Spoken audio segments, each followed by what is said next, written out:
แจ้งแล้ววันนี้พี่น้องเลยเปิดคลิปเปิดภาพออกมาอีกวันนี้ก็แจ้งซื้อด้วยเนาะพี่น้องเนาะวันนี้ก็เคคนก็เริ่มมาแล้วพี่น้องเลยทยอยมาเนาะกับทักทายสบายดีเลยสวัสดีอีกเด้อเนาะพี่น้องเนาะยามเช้าๆพี่น้องเมลองวีก็มาตั้งแต่พี่น้องเลยมาตั้งแต่ตี 1คนแหละพี่น้องเลยมาหาฟ้าคอนกับเมย่าเนาะพี่น้องเมย่าเพิ่นนอนอยู่พี่น้องเลยเมย่ากับเมตุ้ยเพิ่นนอนอยู่พี่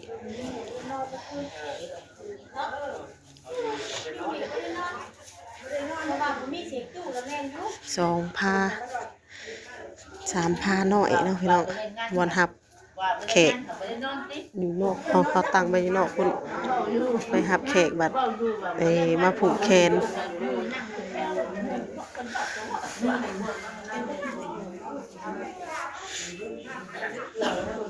งานเราเห็ดกันยังบ่แล้วอยู่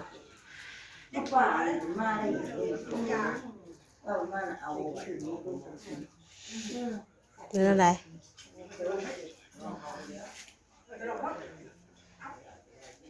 เอาบริเวณใส่หูนี่บ่ฉันเนี่ยบ่ติฉันแล้วบ่จักอะเกี่ยวชบลงหูหั่นนะ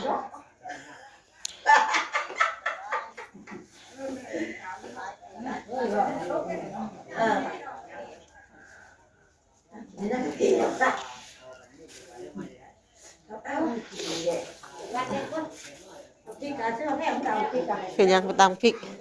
ใส่ตักพริกเสด็จแล้วเหรอเนี่ยคุณนายเฮาบ่อยู่เนาะสมัครคักแคทเจ็บเบิดกันคอนี่มัดลงคอ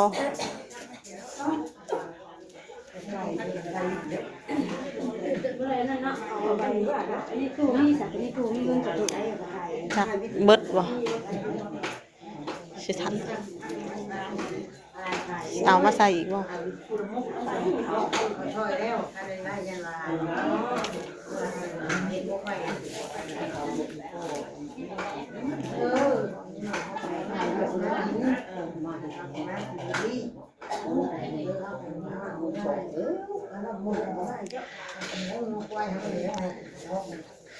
มามือนี้มาแบบมานำเมียาเนาะพี่น้องมาแต่งปลาคอนบ่ได้มาเป็นแม่ครัวเนาะพี่น้องมื้อนี้เลยบ่ได้ไปถ่ายทั้งครัวแม่น้องวิบ่ได้มาเป็นแม่ครัวมื้อนี้มาเป็นลูกมือซอยแม่ย่าพี่น้องเอ้ย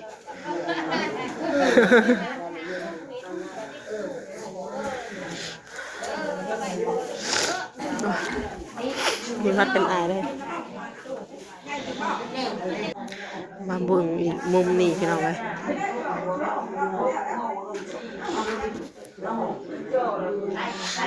มาแล้วบ่เจ้าบ่าวเจ้าสาวมาเลยพี่น้องเราเดี๋ยวออกไปเบิ่งเจ้าสาวอยู่ทางนอกเนาะพี่น้องเนาะ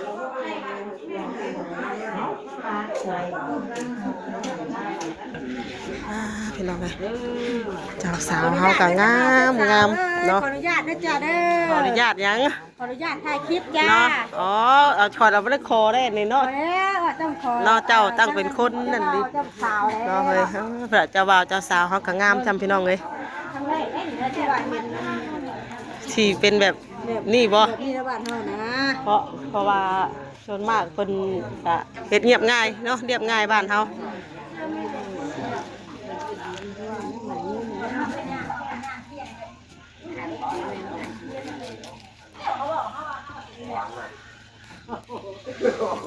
ไม่ละ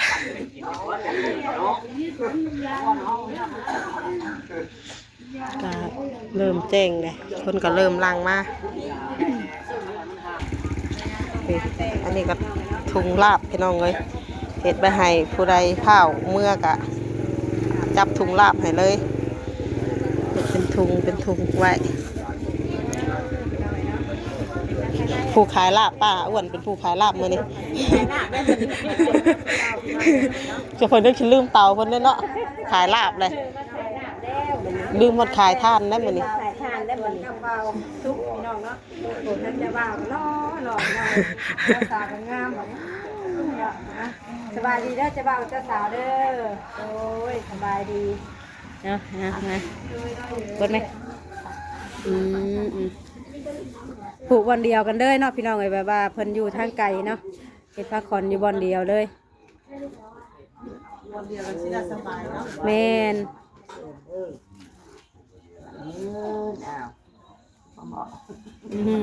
มันก็สุดอยู่ในบ้านยืนผัวเดียวเมียเดียวแล้ว มันไม่ได้ติด อ่า แล้วคนเดียวไม่เดียวเนี่ยอ้าว เดียว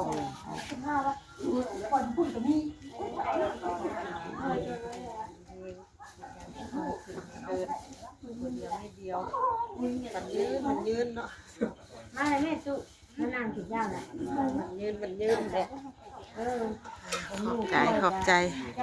หมูมะกรคือขัน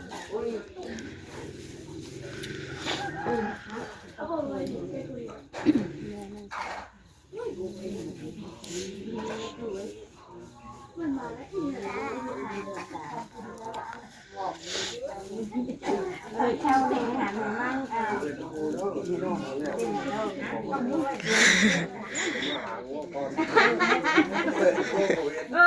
่ว่าลูกชายหลาแล้วใกล้ลูกชายหลาก็เต้นดีแล้วตื่นมาเปิดแล้วก็เต้นแล้วนะ ว้าวย่างไม่ได้บ่หันเต้น อยู่ ไม่ ใน ได้ บ้านเต้นว่าดอกบ้านนอกบ้านเนี่ยแล้วเต้นได้แบบนี้ตู้นี่แล้ว อ้าวเป็นลองแล้วไปเลิกง่ายได้มื้อนี้บัดมือบัดคืน เราเตรียมแล้วจะเบื่อแล้วพ่อนสิได้งานก็บ่ว่ากันได้เนาะเอากันเลยเนาะตู้งานผูกแขนลูกสาวทันทีเนาะตู้เนาะก็อยากเต้นอยากร้องเลยเนาะ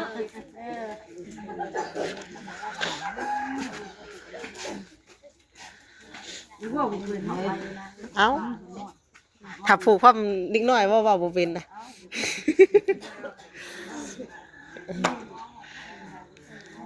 อันนี้เวลาบรรยากาศตอนเช้าทุกคนเลยเนาะร้อง หนาวแล้ว อันนี้ผูกแขนตอนเช้าผู้ที่เพิ่นเป็นเล่ามากช่วงเพลนเนาะช่วงเพลนนี่เพิ่นก็สิเอาวัดเชิญอีกที่นึงพี่น้องเลย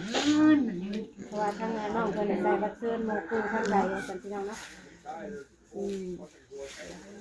ว่าเป็นนะบ่ เป็นแล้วน้อยนึง ติโอ้ยบ่คอยแท้นี่ว่าบ่ได้ยินกินนี่ ต้องหลังแน่ มียังจะว่าจะสาวคือมีแต่ซิมแค่นั้นว่าไปว่าเอาละ อ่า แต่ว่าเจ้าสาวจะหัวแล้วผู้ผูกกับตลกไปแล้วเนาะ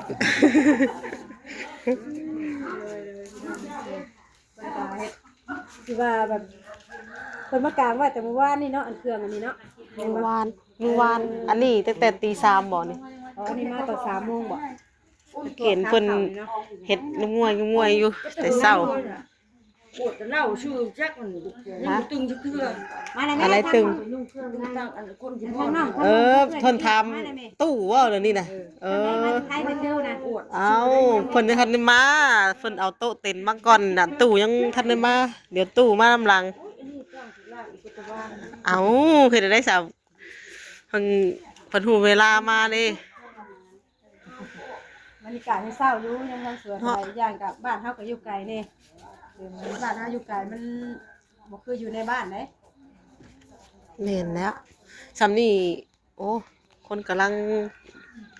ชนกันได้ฉันอยู่ในบ้านน่ะ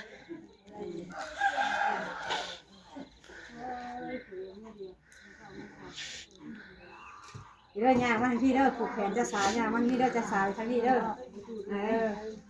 เจ้าสาวเขาจะวายทางนี้ได้เฮ้ยผูกเอาบัดขาดไปตัวนั่นนะอันนั้นมันบ่อยด้วยบ่เอาขาดละแล้วมีคนเอาลงบ่มีคนเอาลงบ่ โอเค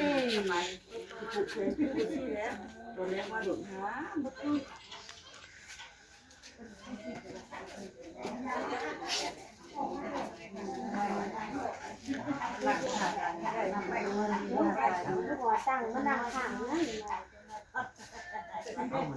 เราตั้งเมื่อไหร่ก็นั่งข้างลูกชายแล้วเหมือนได้ไม่ยากนี่นะเอาไม่ยากนั่นอย่างว่าใช่ตั้งมาเนี่ย นี่ยาก แล้วนั่งแล้วตั้งไม่ได้ทำไมไม่เห็นได้ดองก็นั่งนี่โอ้ย ยเนาะเนาะนั่งจะได้ดองบัดนั่งดองนั่นบ่ได้เนาะบ่เมื่อยดองเครียดบ่ฮอด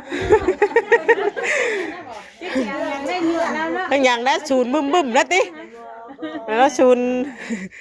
ใช่ แล้วท่านได้กินข้าวจักหวะกินแล้วมานอน บ่ มาได้ดอกมานั่งขาลูกไส้หน่อยโอ้ย เราศูนย์ปัญหาคันหายอมเราไว้ได้อค่ะ ปัญหาก็เฮ็ดแล้วเด้อเพิ่นบ่เฮ็ดซ้ำนะปัญหาเนาะว่าซุ่มเนาะมาได้ดอกพี่เด้โอ้ยท่านนี่ก็เป็นป้าเนาะเป็นป้าเพิ่นพี่น้องคือป้าเจ๊ใหญ่ใจดีไปทำงานอยู่ไทยมางานแต่งน้องชาย โอ้กะ เจ้ายอดออกมาบาดแก่พี่เด้อมาพี่เด้อ เออ เจ้าให้ออกมามานั่งใกล้เจ้าสาวตัวนี้สาวพี่เด้อ เออ นี่ หายว่าได้เฒ่าแก่เฮานี่ใจสปอร์ตขนาดได้พุ่นนี่ เนาะเลยยังไงเราพบเล่นน่ะเอาพบแม่นั่นน่ะเอาแพ้มาแพ้หน่อยนะอะไรก็ไหมเอาแพ้ก็จะเอาพบนี่นะเบอร์นะเอาแพ้บุญแห่ล่าก็จะพบเลยน่ะแล้วตุ่มจะมาขึ้นนี่นะจะว่าไงมันยังเอาผ้าห่มเนาะเนาะสวยมากที่นั่น มีแต่ลาวเว้าผัวเราอยู่แบบนี้แต่แม่อยู่กับมัน ว่าจะมามีแบบญาติพี่น้องมาอีกเนาะ มีหลายหลายอย่างนี้ อยู่ใกล้นี่แล้ววะเฮ้ย เอาอันน่ะมันแม่ประตูตัวป้าโทรศัพท์ได้ก้นรถนะมันสิ เออเว้ย ชายนะบอกว่าแน่ถ้าได้ก้นรถได้สิ ชัวตายให้เราวะทำไมปลามันกะ ให้มาโทรศัพท์ในก้นรถนะ ไม่แทนแบบว่าไปคลิปเขาเขาว่าเขาชื่อนั่นคลิปเงินได้มันไปแทนได้คนบริทอนหมดเอากระทอนมันได้เขาบริทอนมาเอามันเห็นดีที่บ้าน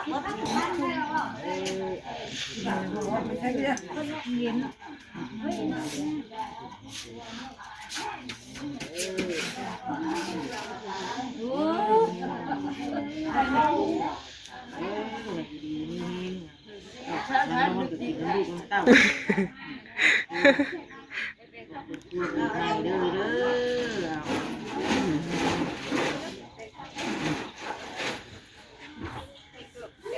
หนาวเอาไปเศร้าใช่ไหมเศร้าต้องแข็งหนาวเลย อันนี้นะบ่เราได้เอ้ย เบียดกันมากเลยเอ้าแบบสั่นเลย หน้าบ้านเพิ่นกะปลูกผักปลูกหญ้าป้าอุดมสมบูรณ์นี่ดิเลินเพิ่นกว้าง มาเด้อ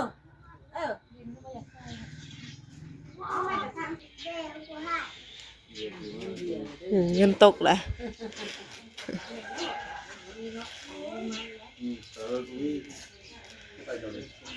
กำลังแหละซองเนาะพี่น้องซองตะเวนกำลังขึ้น พี่ว่าเจ้าอยู่เวลาอยู่พ่อนี่ว่าพ่อว่าเวลาอยู่คุณทำไงเวลาตายได้หลายปีง่ายง่ายอยู่ได้3ปีอยู่แบบ ใช่ล่ะเจ้าสาว กำลังมันบ่เป็นกำไร แต่ก็จบได้เนาะ นี้ ยุคเคยใช้แบบ บ่ได้อยู่แต่ได้อยู่นี่จบเท่านั้น อันนี้นั่งกินข้าวเด้อเอาเนี่ยปัญหาอยู่เอานั่ง นั่งถานี่วะเดี๋ยวเขานั่งถาแล้วเดี๋ยวเขานั่ง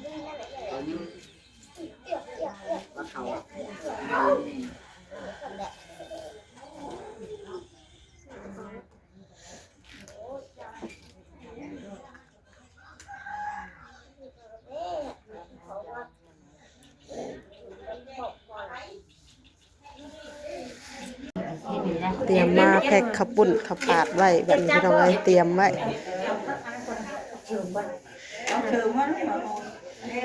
อ๋อหมมีพักร่วมเนาะหรือว่าอยู่ลุมบ่ปะจับได้ค่ะสิแพ็คหรอก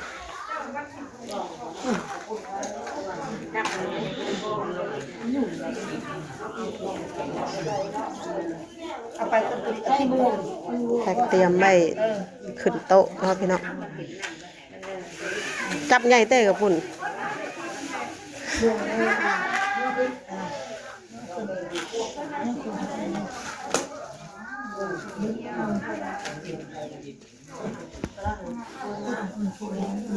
เก็บจับตัวนี้คือกึ่นแล้วเนาะ ฮะ กึ่นเลยเอากระปุ่นรถติดปอกรถอ่ะ เอาไปดูกันเถอะใช่จ้ะบ่บุญก็ได้ พักกันกรุงเพชรดิโล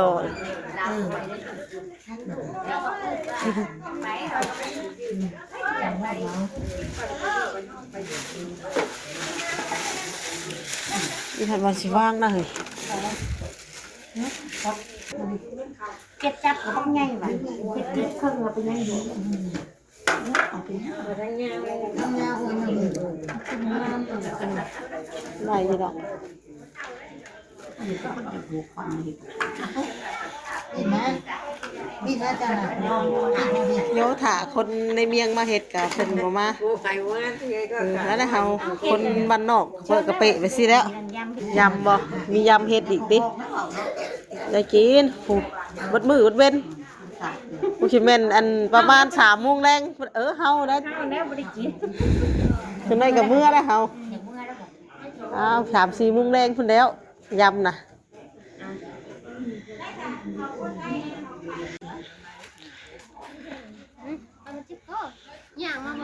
บรรยากาศอยู่ทางนอกพี่น้องเอ้ยโต๊ะเต็นท์เฮากะกำลังจัดกำลังเตรียมโอเคคนกำลังเริ่มมาเนาะพี่น้องเนาะ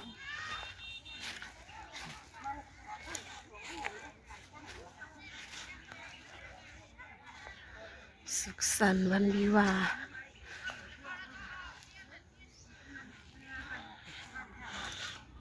พี่น้องเนาะคลิปนี้กะประมาณนี้แหละพี่น้องไอ้แม่น้องวิกะสิเมื่อเบิ่งน้องวิวก่อนพี่น้องไอ้ปะมาตั้งแต่เช้าๆเนาะพี่น้องเนาะปะมาตั้งแต่ตีหนึ่งพี่น้องเอ้ยเดี๋ยวแม่น้องวิสิมาเจาะเบิ่งก่อนเดี๋ยวสิมาใหม่อีกเทื่อนึงคลิปนี้ก็จะประมาณซ้ำนี้แหละพี่น้องไอ้แม่น้องวิกะสิขอจบคลิปไปซ้ำนี้ก่อนเนาะคลิปนี้ก็ขอตัวลาไปแล้วขอกล่าวคำว่าสบายดีพวกครูทุกคน